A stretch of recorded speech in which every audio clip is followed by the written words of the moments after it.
A Carmen Prado, nossa colega em formação psicanalítica na Brasileira, é médica, psiquiatra, filha de uma escritora muito importante que nós tivemos aqui na nossa comunidade, a Maria de Norá, e é seguidora da obra, do trabalho, do pensamento da Maria de Norá através do IMADIM, Instituto Maria de Norá, e está aqui com a gente para nos apresentar um trabalho, né, na literatura para a comunidade. Nós vamos começar pela própria Carmen, então, tá? A palavra está contigo, Keka. Alô, bom dia. Muito obrigada por estar nessa mesa. Tá ouvindo? Tá ligado? Tá bem. Então, eu estou aqui como idealizadora do IMADIM para apresentar o trabalho desse instituto e para recordar para vocês quem foi a Maria de Norá e o sentido que ela teve como escritora e o seu legado. Então, sendo assim, me cabe estar aqui e falar da autora, do seu significado histórico, da sua obra, do seu legado, seus ideais e seus valores. Maria de Norá Luz do Prado viveu de 1925 a 2007. Escreveu desde a adolescência. Seu primeiro livro de poesias data de 1944. Seguiu publicando poesias em jornais da capital e interior do Rio Grande do Sul até a década de 60, escrevendo sempre a favor da paz, da humanidade e da legalidade, sempre os temas da época de quando viveu. A partir da década de 50, passou a criar histórias infantis. Eu esqueci de pedir para ele passar o primeiro slide, desculpa. Como é o nome dele? Greidson, primeiro slide. Obrigada. Que tem os lugares do IMADIM nas redes sociais, e uma frase que era da agenda dela, que é sempre uma frase que a gente lembra, que é forte, tudo que ela escrevia era bastante forte, né? Então, a partir da década de 50, ela passou a criar histórias infantis, também publicadas nos jornais, especialmente no Correio do Povo, tinha um caderno de domingo, que sempre tinha histórias dela, era uma página infantil. Além de outros jornais do Rio Grande do Sul e do Brasil. Nessa fase, teve mais 5 livros publicados. Até esse momento da sua vida, morava em Gravataí. A partir de 64, quando ficou viúva, passou a trabalhar como professora alfabetizadora, indo morar em Porto Alegre em 66. Nesta função, seu olhar se aprofundou sobre as carências da infância, e seu foco literário passou a incluir poesias para adultos e crianças que falavam desse mundo infantil destituído de tanto. Suas poesias e histórias traziam temas e personagens onde essas realidades duras eram apresentadas, sempre denunciando injustiças e batalhando por uma infância melhor e mais atendida. O próximo tem alguns exemplos de como ela pensava. Próximo. Aqui. Então, essas são algumas frases dela, que, por exemplo, diz: é urgente plantar livros na imensa cratera onde o mundo se esvazia. Ou, uma criança sem livros é o prenúncio de um tempo sem ideias. Isso aqui nós estamos na década de 70 e 80, tá? O livro é aquele brinquedo, por incrível que pareça, que, entre um mistério e um segredo, põe ideias na cabeça. E esse que eu acho muito forte também: soldados de pedra arrastam um menino que roubou um pão. E esqueceram de arrastar os meninos grandes que roubam a nação. E esse próximo, que tem um poema, esse é um poema desse livro, que é um livro para criança, de poesia infantil, e ela não deixava de escrever sobre esse tipo de tema que está aqui. Denunciar o abandono da infância sempre foi importante. Eu vou ler esse poema. Nina Nana, meu bem, o que você tem? Vontade de açúcar? Na lata não tem. Meu bem, por que você chora? Vontade de amora? Na cesta não tem. Meu bem, feche os olhos que o sono já vem. O sono tem leite, o sono tem pão. Filhinho tem não. Vai, dorme, querido. Papai foi embora, mamãe te quer bem. Eu sempre choro, com licença. Bom, em Porto Alegre, Maria de Norá voltou a estudar, cursando letras na primeira turma da FAPA à noite. Depois seguiu com sua especialização em literatura de língua portuguesa e tese de mestrado da URGS sobre literatura infantil de Érico Veríssimo. Próximo. partir da década de 70, teve a oportunidade de ter seus livros lançados de forma mais sistemática pela editora Belz, e a partir daí, para mais de 30 editoras daqui e do centro do país.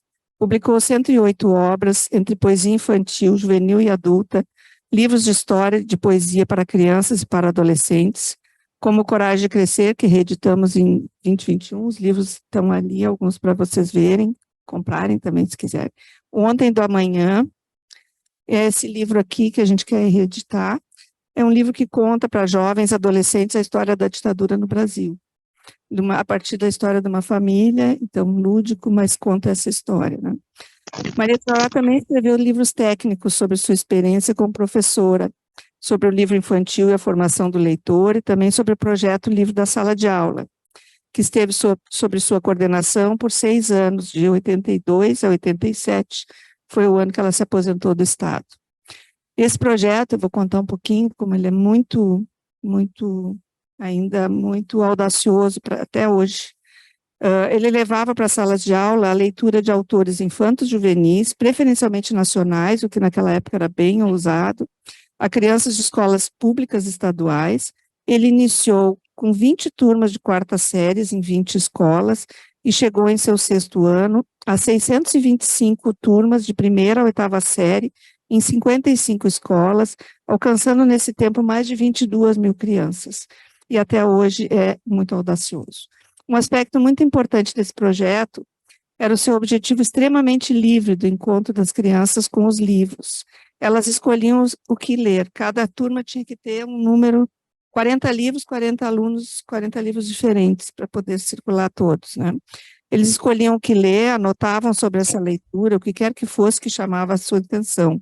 Uma frase, um sentimento, uma palavra desconhecida, que provocasse curiosidade. Na sala de aula, os comentários livres sobre essas anotações, onde o papel do professor era ampliar o conhecimento e o pensamento sobre o que os alunos traziam. E mais 3 momentos de mesas redondas ao longo do ano, onde essas ideias todas eram discutidas na classe. Ao final do ano, cada aluno escolhia um livro preferido, escrevia uma redação livre, faziam um livro, eles iam todos para a feira do livro, tinha uma banca onde eles podiam estar lá, receber os pais e mostrar a sua produção, né? Pensamos que o impacto, esse livro é o livro que conta esse projeto. Está esgotado, mas a gente vai retrabalhando, né? Bom, pensamos que o impacto desta oportunidade afetivo-narrativa se conjuga profundamente com a psicanálise, onde se oferece espaços para o narrar, o criar e o imaginar. Esses processos são estímulos poderosos na estruturação do pensamento, que através desse oportuniza a criação de melhores vínculos. Acreditamos que estas vivências tenham sido muito valiosas para as crianças que participaram desse projeto.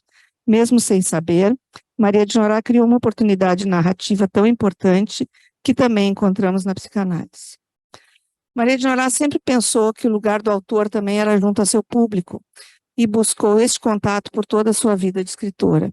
Foi uma escritora pioneira ao entrar nas escolas, nas salas de aulas, contar histórias e conversar com as crianças e adolescentes sobre suas obras e tudo que surgisse a partir destas. Novamente, o valor do encontro narrativo. A cidade de Porto Alegre a homenageou com a honra de ser a primeira mulher patrona da nossa Feira do Livro, em 1989. Ali, a cada ano, por vezes, ela lançava até 4, 5 livros por ano. Próximo. Seu desejo de vida era que todos pudessem ter acesso à leitura. Acreditava que os livros eram uma porta para mudanças importantes em nossa sociedade. Buscava chamar a atenção para a necessidade de olharmos as crianças com cuidado, queria que o país desse a elas um futuro melhor. Era uma idealista e nunca desistiu de lutar pelo que acreditava. Essa é uma página de um livro, esse é o original dela, e esse é um dos seus poemas favoritos, como eu vou ler para vocês. Preocupação. Eu gosto tanto de brincar de infância que esqueço às vezes o apagar dos dias, como se a vida a derramar distância fosse um brinquedo em minhas mãos vazias. Eu sofro tanto com a desimportância que dão à infância as realidades frias, que esqueço às vezes, sufocada de ânsia, a infância azul das minhas fantasias. E entre a verdade do passado ausência e do presente feito de violência, temo um futuro onde a desesperança faça do homem este ser de espanto, em cujos passos emudeça o canto que o fez tão grande quando foi criança. Após sua partida, é bonito, né? É bonito. É bom a gente se emocionar um pouco também de manhã cedo. Né? Após a sua partida, buscávamos a melhor forma de prestar a devida homenagem à sua obra e ao seu legado. Não é fácil para uma família ficar com essa função, né? Então, em 2015, meu encontro com a pesquisadora e doutora em literatura infantil Patrícia Pita nos trouxe essa oportunidade. Primeiramente, surgiu o livro homenagem à obra da Maria de Norá, que foi organizado pela Patrícia como seu trabalho de pós-doutorado e apoiado por todos nós da família. Depois deste encontro, decidimos criar o IMADIM, Instituto Maria de Norá, um lugar onde a obra dessa escritora é mantida viva na memória das pessoas, assim como um instituto que cria projetos que seguem na linha do legado deixado por ela, sobre a importância da literatura na vida das crianças, dos jovens e dos adultos. Próximo. Em Madin, esperamos contribuir, né, e tem mais um poema dela, e nós esperamos contribuir para que seu apelo seja atendido da melhor forma, como ela deixa claro aqui no seu poema, que termina com esta angústia: quem cantará o canto que eu não pude cantar? Então, a gente espera estar podendo cantar um pouco por ela.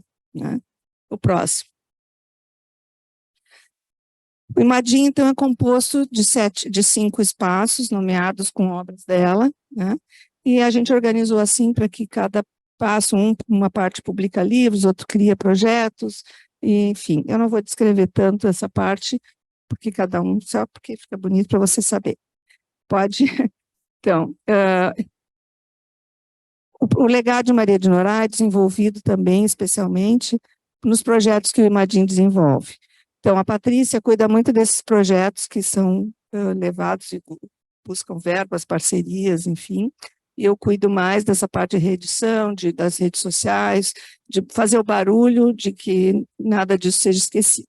Então, próximo slide, vou falar não muda o slide. Projeto Nós, quem conta um conto aumenta um ponto, é uma prática que associa literatura e trabalhos manuais em atendimento a crianças e adolescentes, amparados pelo acolhimento institucional por meio de parceria com o Ministério Público do Rio Grande do Sul. São feitas leituras de textos de origem fundadora, como mitos e contos de fadas, associados ao ensino de trabalhos com fios e linhas, macramé, tricô e crochê. Esse projeto foi desenvolvido em 2018, numa casa de acolhimento de meninas adolescentes grávidas, mães jovens ou em risco de violência, que era o Abrigo São José.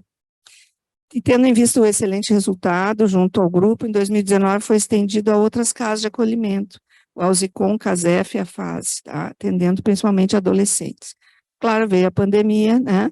E um pouco de coisas foram feitas online nessas casas, dentro do possível. Próximo. Esse é um projeto Aprendendo a Aprender, que está correndo nesse ano, a partir das problemáticas escolares surgidas com a pandemia. O Imadinho criou o projeto Aprendendo a Aprender, que consiste em atendimento psicopedagógico particularizado, com vistas a apoiar crianças e adolescentes que apresentam defasagem ou baixo rendimento escolar depois dessa pandemia. Né? São crianças e adolescentes também em situação de vulnerabilidade, que estão em acolhimento institucional, e ele busca estimular esses alunos a novamente se interessarem em aprender, não é ir lá ver a lição só, né? É buscar a curiosidade deles. Trabalha no incentivo à sua curiosidade, com técnicas lúdicas, literatura, jogos, para que os conteúdos que não puderam ser compreendidos possam ser incorporados de maneira criativa, estimulando também a autoestima dos participantes. Esse projeto também é uma parceria com o Ministério Público, que tem apoiado muito, e estão muito felizes com o resultado desses trabalhos. O próximo. Esse é o projeto Pensando Junto, pergunto da assunto, esse é meu. Iniciado em março de 2021, surgiu a ideia de 2 colegas de formação em psicanálise, eu e a Aline Santos Silva, que é uma muito amiga, querida, maravilhosa, de criarmos algo que... Suspeitíssima. De criarmos algo que utilizasse as obras da Maria de Norá, a partir das quais propuséssemos uma visão psicanalítica sobre os assuntos tratados nas histórias ou poemas selecionados.